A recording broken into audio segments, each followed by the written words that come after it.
Howdy tubes, welcome back to the Zach Life. So this episode is going to be all about the truck and the truck engine. So my truck is a 77 359 Pete and it's a factory heavy haul truck. It had a triple frame, a 20,000 pound steer axle, twin steer boxes, or it's got one steering box with a hydraulic drag link, and a 13 speed. It originally had 2-speed rear ends. They've been swapped out for a little set of Eatons and Airleaf.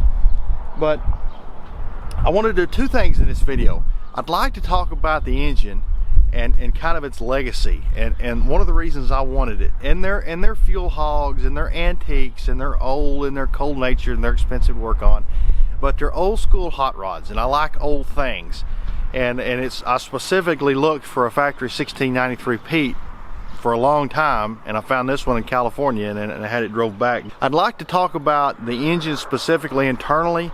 I've got several engines apart. We're going to kind of go over what makes them cool, what makes them unique, talk about some horsepower numbers from back in the 70s, and talk about how they were really the hot rods from back in the day. And then I'd like to make it run. It hasn't ran since like I think July or August. It was farther than the videos I put out seen, because I cut the truck up a couple of months before you saw me cut it up. And anyway, it hadn't ran a long time, and it needs to be start and ran, and pump some oil through it. Since you can see what we're looking at over here, obviously back over here is a turbocharger. This is what's known as an aftercooler, and it pumps. It's got a radiator that's in here, and it pumps the charged air through that radiator, and that radiator is only cooled with engine coolant. So the temperature of the air coming out of this can be no less than like 180 or 200.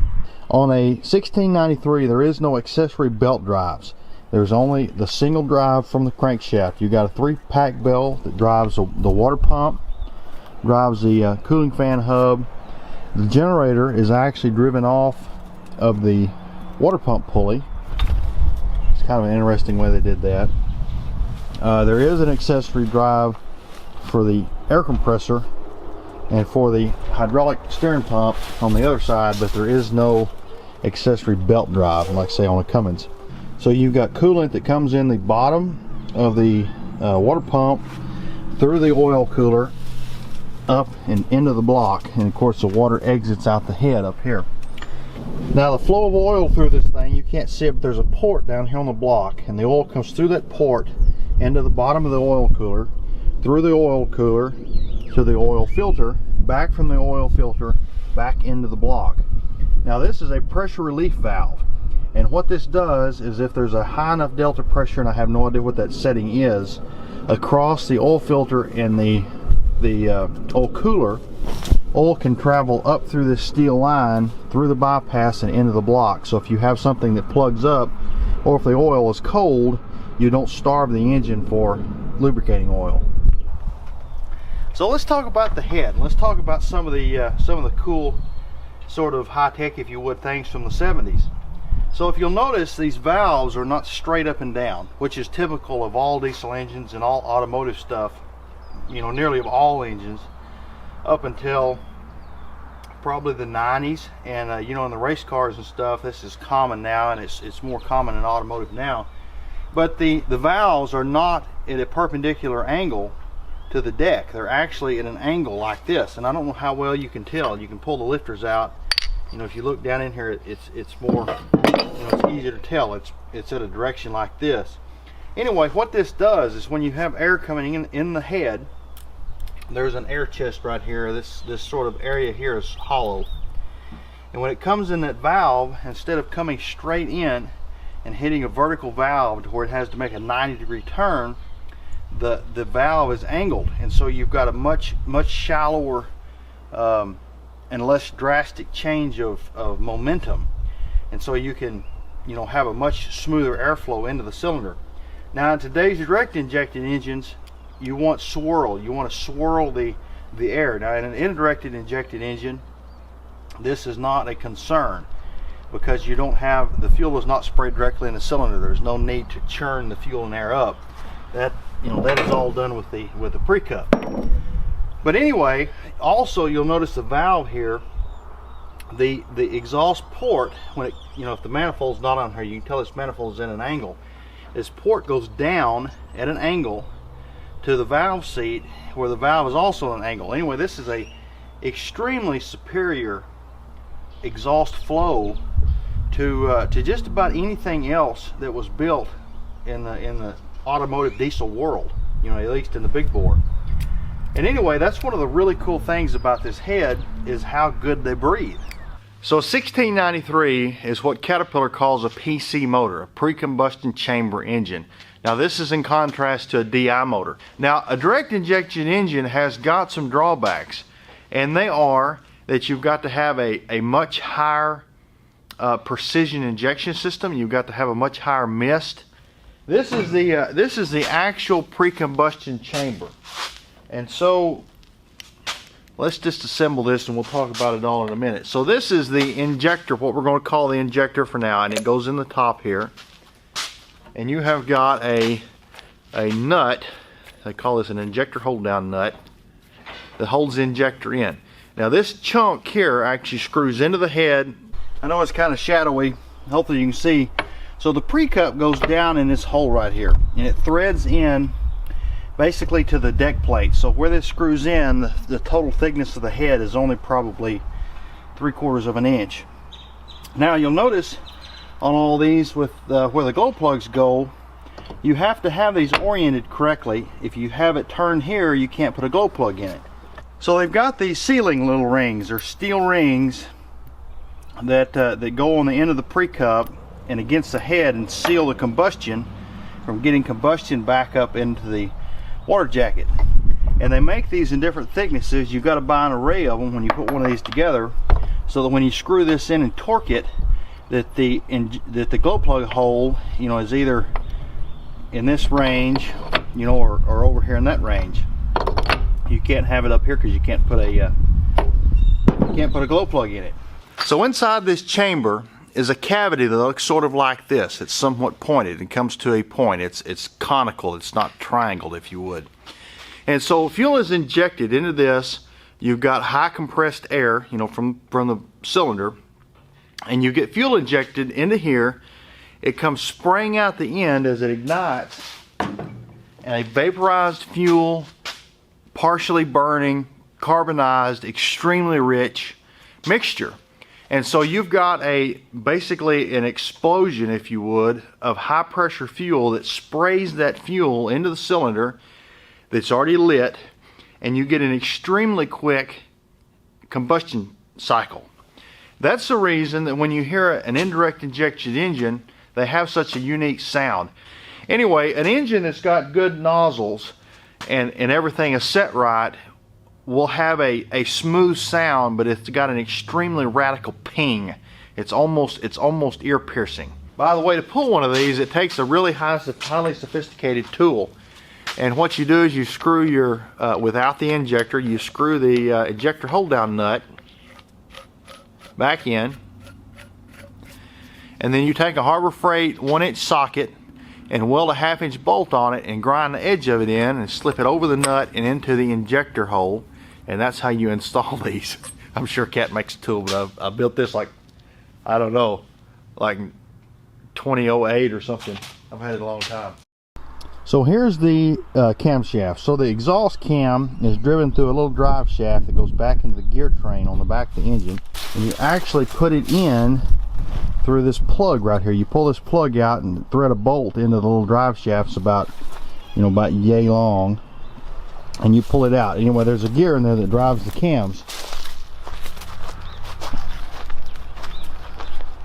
So the exhaust cam is driven, and then the intake cam is driven off the exhaust cam. There's a set of gears to hook them together. This assembly and all these bearing plates bolt directly to the engine. Now I've actually got a video of an engine running with a valve cover removed, and I'll show you. There's an oil line that connects all of these together and delivers pressurized lubricating oil to all these bearings, and the bearings have got a hole. You won't be able to see it, but it's about where my finger is right there, that the oil actually runs on these bearings. Now if you'll notice, these have got a little slit cut in them. There's, you know, one at every lobe, and so when this comes by that hole, you get a small little squirt and spray of oil onto the lifters and the cam lobes.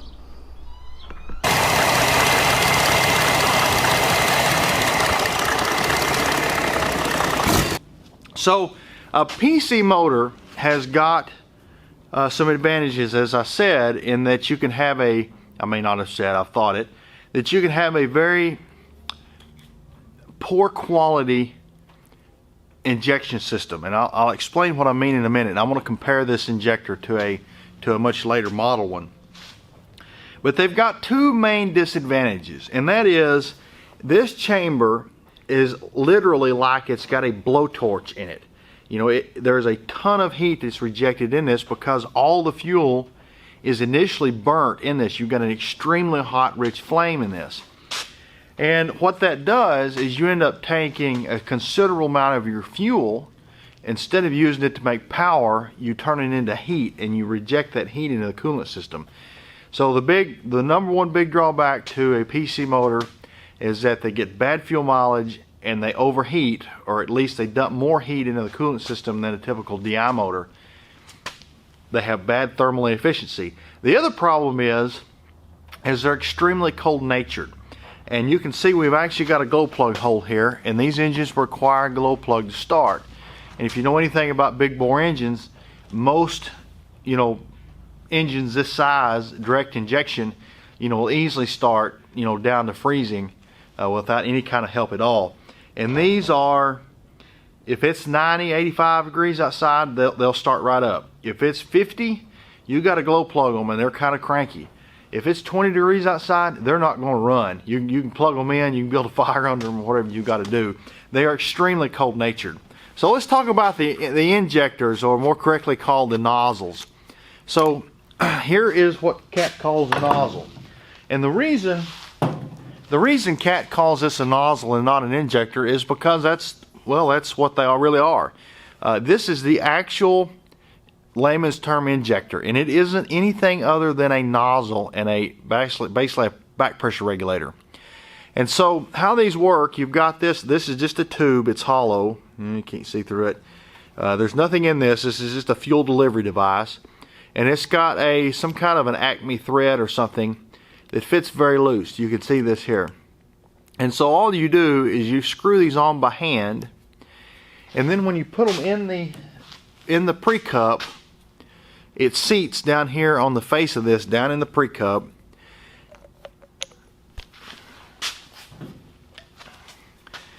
And then this nut screws down up against this shoulder, and when you tighten this down, it actually presses these two pieces together because the threads are so loose, and that's what actually causes the seal between this piece and the nozzle. Alright, so what we've got here is a hand pump injector pop tester. This is basically like a one-stroke injection pump that'll put up 8,500 psi, and you can check the spray pattern and the opening pressure of injectors. Now this is a Cat nozzle out of that engine. These are probably not in that great a shape. A new one would probably look better, but this is what we've got. The factory opening pressure of these is only 300 psi, and so I can pump this. We can watch the pressure and see basically where it opens, and it's about, you know, I mean this gauge, I'm not sure how close this is to accurate, but you know, it looks like it's about 250. You can see the spray pattern. Now let's watch what happens when you try to light it.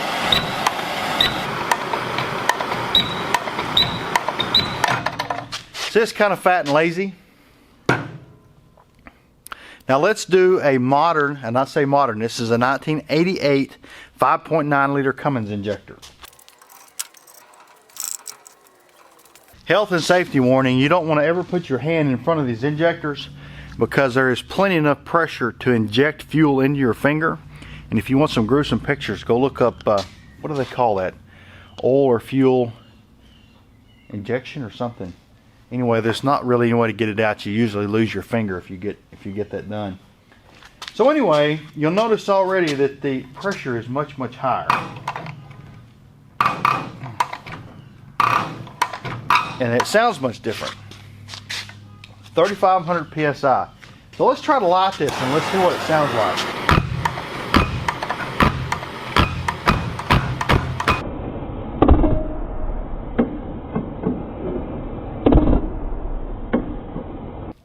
So I wanted you to see how that more modern direct injection fuel injector sprays fuel in a much higher pressure, much faster, much more radical poof. You know, instead of just an ignition, you get almost a pow and a sort of pancaked form, because it's designed to spray it into a cylinder, you know, on top of a piston.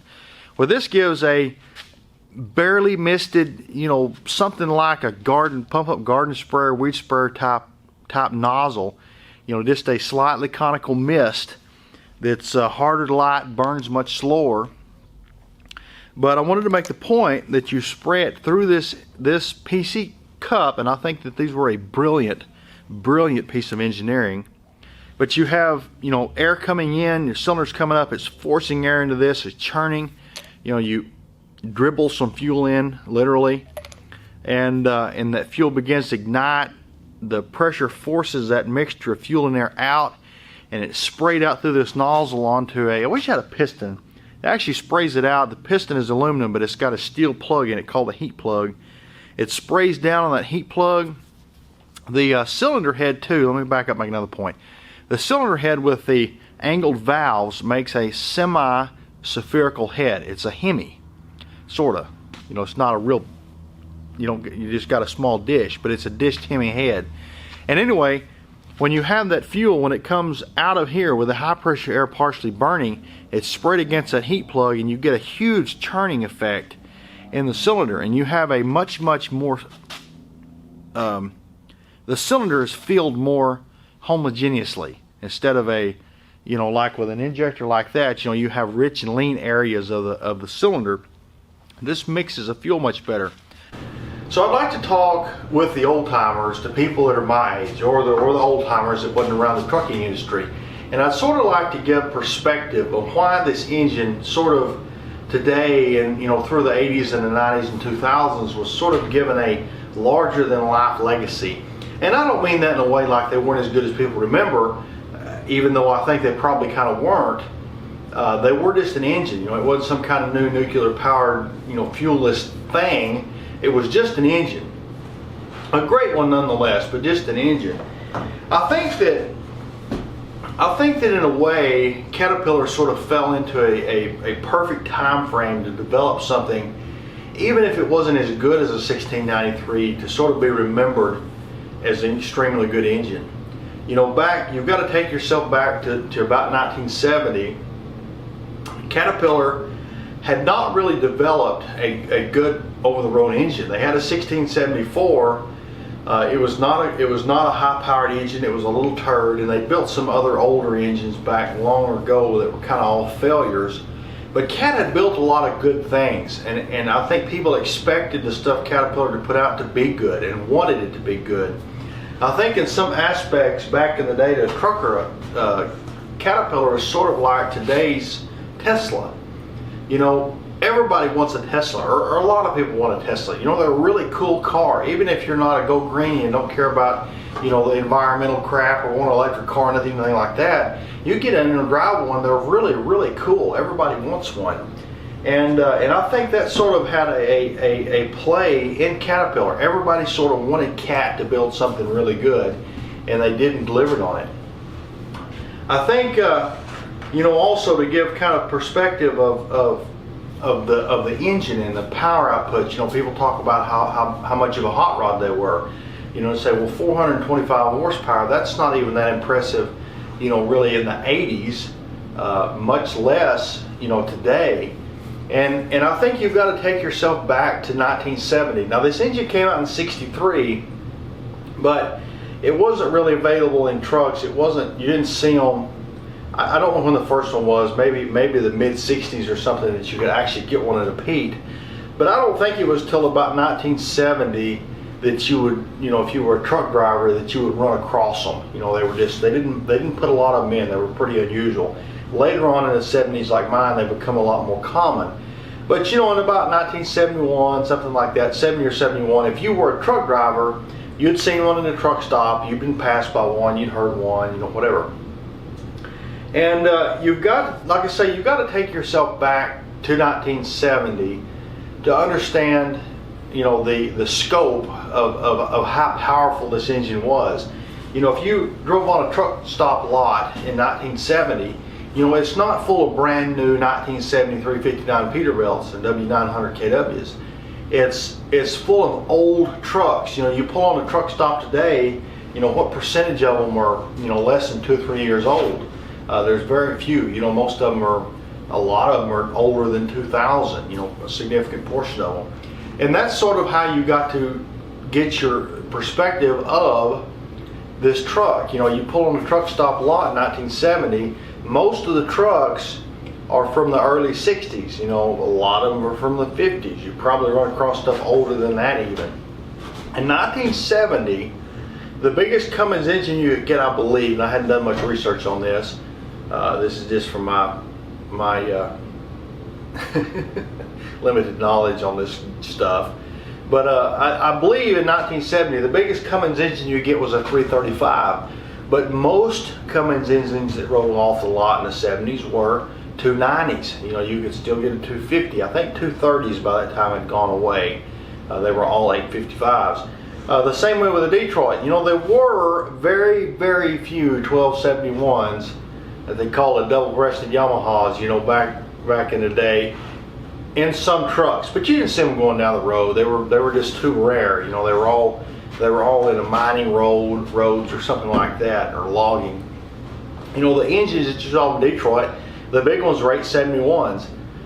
You know, a lot of them didn't have N65 injectors and kits in them. You know, they were 2-valve engines, had, you know, HV6 injectors in them, and they didn't make 318 horsepower. They made, you know, high 290s. You know, some of them lower than that, some of them as low as 260.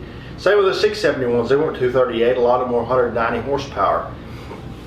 And so you've got this truck pulled on the lot, it's got 425 horsepower, and even though you can get a 335 Cummins, most of the Cummins are 290. You know, most of the Detroits are, you know, less than 200 horsepower. You know, you go back in the 50s, you come up with things like, you know, mid-duty Chevrolets that have 235 cubic inch 6-cylinders in them that make 85 horsepower. And anyway, you've got to understand that you can't look at this engine today and say, well, it's not that powerful of an engine. You've got to see it through the eyes of somebody that drove a truck in, you know, 1970 that was in a, you know, 59 or a 63 model, you know, whatever. And this truck had, you know, 2 or 3 times as much horsepower as most of the trucks on the lot. I'd like to talk about too, sort of my truck and this engine and what sort of, you know, how it specifically and models just like it sort of ushered in the golden era of trucking. You know, you go back in the 50s, and like I was talking about, you know, you had things like mid-duty Chevrolets and mid-duty Fords that had less than 100 horsepower gas engines in them. And, you know, the bigger, you know, you had Macs that had gas engines. You know, Mac had a couple of diesels back in the day. I don't know much about them, but they were, you know, really low powered engines. And you tied on to something heavy and they'd run 45 mile an hour. That's as fast as you went. You know, the guys that drove them were covered in grease because every day you had to get out and work on them. You had to pour oil in them, you had to put spark plugs in the gas engines, you had to adjust the points, you know, you had to work on them continuously. And you step up a few years, you know, to about 1970. I think the 359 cab come out in 68 and it changed in 74. Mine's a 77. You know, mine's sort of, you know, a few years into that golden era of trucking, you know, as I talked about. But, you know, you step up to something like my truck, you know, early 70s, big cat power, 13-speed transmission. It doesn't have 2 shifters.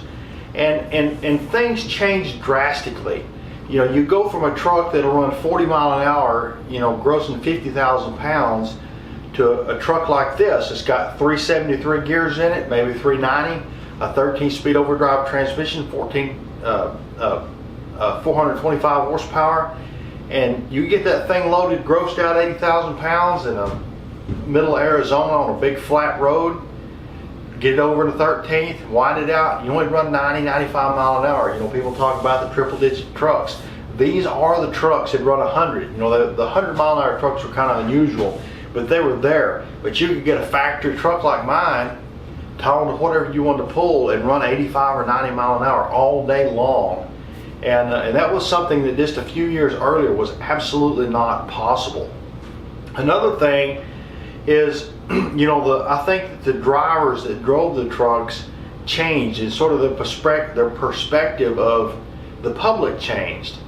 And instead of a greasy, you know, muscled up man that was trying to fight an old Mack truck without power steering that run 45 mile an hour, all of a sudden in 1974, you know, you get a factory Pete, 425 horsepower, it's got a factory air conditioner, a factory hydraulic power steering, leather interior, factory 8-track CD player, or not CD player, factory track radio, CB. You know, a couple of years you come out with radial tires. They had, instead of having 2 transmissions and multiple speed rear ends, you know, it was all one shift, one stick, and the whole idea of driving a truck changed. Instead of being, you know, someone that was basically a mechanic that drove a truck, all of a sudden you had guys that drove trucks that wore big old belt buckles and had shiny polished boots and plaid button down shirts and jeans with you know, with their shirt tucked in. It just really changed the perspective in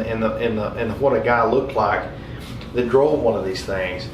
And anyway, I think you take all of that and in the change in sort of the perspective of a truck driver, the extreme step up in the horsepower, the niceness of the trucks. You know, you went from a truck that had a metal door panel, you know, to a truck that had a leather one with a factory air conditioner, a sleeper with a factory air conditioner and a sleeper. And anyway, I think you've got to take all that into perspective to sort of be able to pick up the larger than life perspective of why these engines were considered to be such hot rods. And they were loud. They had big old giant low speed turbochargers on them, sound like a jet engine. They drank fuel as quick as you could pour them in them, and they smoked like a freight train. And they made a truck driver of the 70s what a truck driver in the 70s should have been. You know, they really stepped it up. Anyway,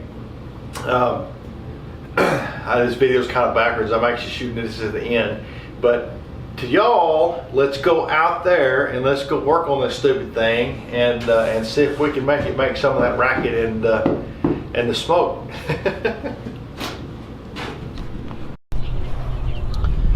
So this is the fuel line that comes from the tank, and I heated this up with a heat gun and made this really tight bend.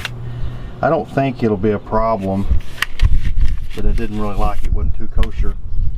This filter is just a primary filter, and it is actually empty. It does not have any guts in it, which is not. I'm going to find a filter to put back in it, but right now it's empty. So we draw from the tank through this filter with lack of, and it goes into the lift pump down here. So this part here is effectively a lift pump. You've got an inlet and an outlet, I've forgotten which one is what, with a gear drive pump and a hand primer pump. So you'll pull fuel from your tank, you'll pump it out up into the filter housing up here.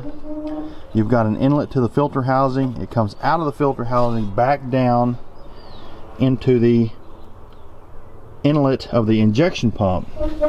Now this has got an air bleed right here. You open this up when you pump fuel to get the air out of it, and then it's also got a return line that comes off the bottom. Alright, so the fuel comes in the back of this filter housing, and this is a machined or probably casted actually piece with a plate on top, so there's like passages between these two bodies, if that makes sense. Anyway, the fuel comes in the back. These are not primary and secondary filters, they're actually both the same filter. They're not used in series or used in parallel, this for more volume, I guess. Anyway, fuel comes in both these filters and out these filters, and then this line coming out the bottom is actually the pressure regulator. It's a pressure relief valve, and it draws from the very top up against this plate so that any air that accumulates in the top of this housing or in the filters will bubble to the top and then go back down through this return line back to the tank. And then the line that comes off the back going to the injection pump, we'll show you in just a second, sort of pulls off the bottom of that so that it has the least amount of possibility of getting air in the fuel. Keeps the air unaerated. Keeps the fuel unaerated. But anyway, you know, you're pumping a large supply of fuel up into this filter housing, and then the majority of it returns back through a pressure relief valve back to the tank. Now, the fuel coming into the injection pump here, one of the drawbacks to these engines is if you get any air in this line, you'll airlock this pump and there's no escaping for it. The only way you can get the air out of this pump and out of the line going back to the filter housing is to open the injector lines and crank the engine over.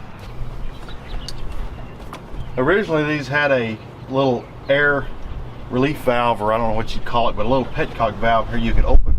For whatever reason, this one's been removed and a plug put in its place. This fuel line here is the one that goes up into the cab to measure the fuel pressure. And so I'm just going to loosen this JIC fitting, and that'll be our initial air bleeding spot.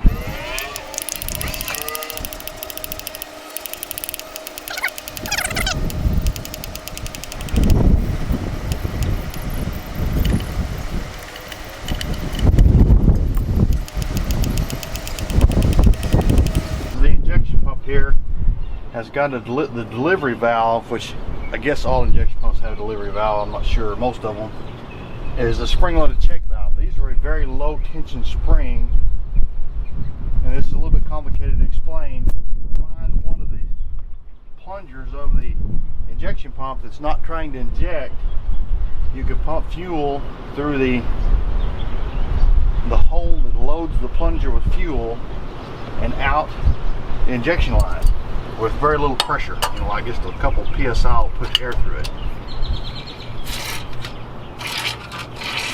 Just like that one.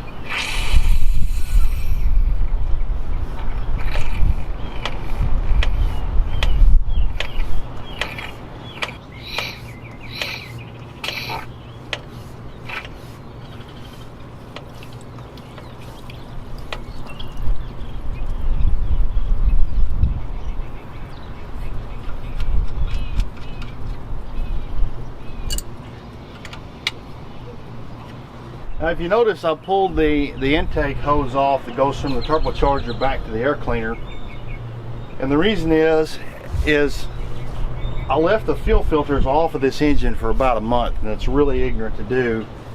And the reason is if you get any moisture back into this injection pump, you know, even this atmospheric moisture, not like rain, the barrels and the plungers will rust and seize together, and you won't have control of the rack, so the thing may, what most people say, run away.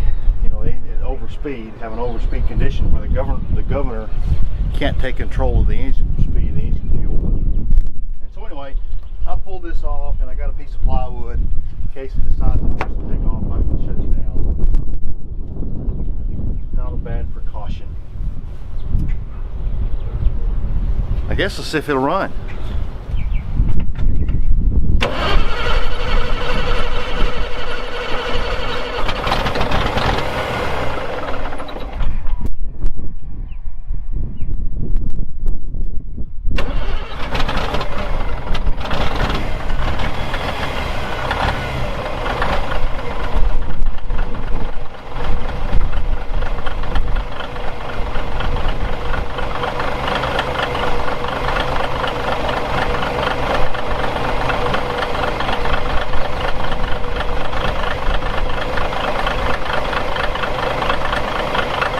So the truck ran about a minute or so and died, and it did this repeatedly, and I couldn't figure out what was going on. And basically the engine is shut down pneumatically, and it's got an electric pneumatic solenoid under the dash that sends air to the injection pump, and the injection pump has actually got a small air cylinder that when you supply it with air, it kills the engine.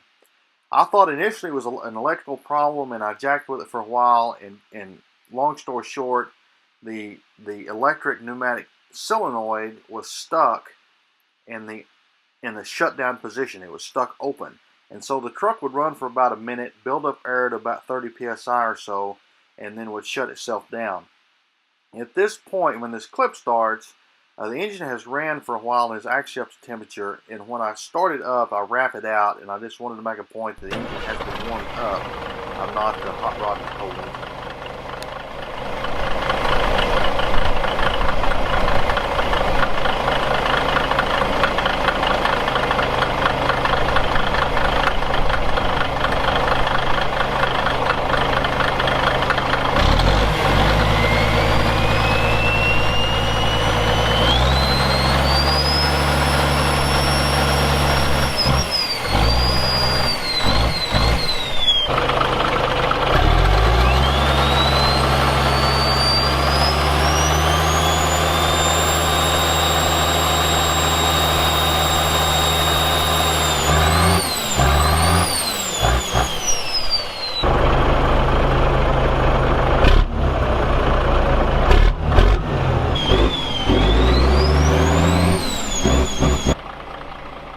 Well, we didn't get to the exhaust. I guess that'll have to be another video. I guess I'm gonna hush and let y'all listen to this. I appreciate you watching. Please like, share, subscribe, give it a thumbs up, whatever. We appreciate it. We will catch you on the next one.